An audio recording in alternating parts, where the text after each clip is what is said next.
செய்த பாவங்களுக்கு பிராயச்சித்தம் தேடும் புண்ணிய பூமியாக ராமேஸ்வரம் ராமநாத சுவாமி கோவில் உள்ளது. இங்குள்ள அக்னி தீர்த்தம் உள்ளிட்ட புண்ணிய தீர்த்தங்களில் புனித நீராடி பாவம் நீங்க சிறப்பு பூஜைகள் செய்கின்றனர். தீர்த்தங்களில் நீராடிய பக்தர்கள் ஈர துணிகள் மற்றும் பழைய துணிகளை பாம்பன் பாலத்தில் இருந்து கடலுக்குள் வீசுகின்றனர்.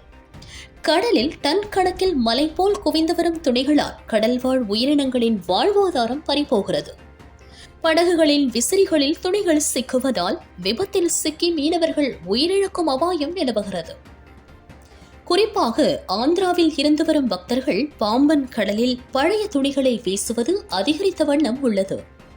பாவம் போக்க ராமேஸ்வரம் வரும் பக்தர்கள் வீடு திரும்பும் போது பாம்பன் கடலில் துணிகளை வீசி செல்வதால் கூடுதல் பாவங்களை சேர்த்து செல்வது தொடர்கிறது.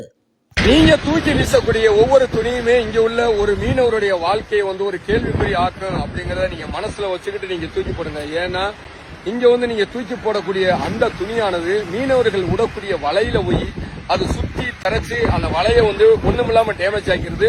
அதுபோக அவங்க ஓட்டிட்டு போற படகுகள்ல இருக்கக்கூடிய அந்த பெப்ளர் இலை இருக்கு பாருங்க, அந்த இலையில போய் அந்த துணி சுத்தி அந்த இலையே உடைஞ்சு தண்ணிக்குள்ள போய் நிறைய மீனவருடைய வாழ்க்கையே இங்க ஒரு கேள்விக்குறியா இருக்கு. அதனால இந்த தீவுல உள்ள மக்களுடைய வாழ்வாதாரத்தை நீங்க மனசுல வச்சுக்கிட்டு இந்த மாதிரி துணியை தயவு செஞ்சு இதுல போடாதீங்க.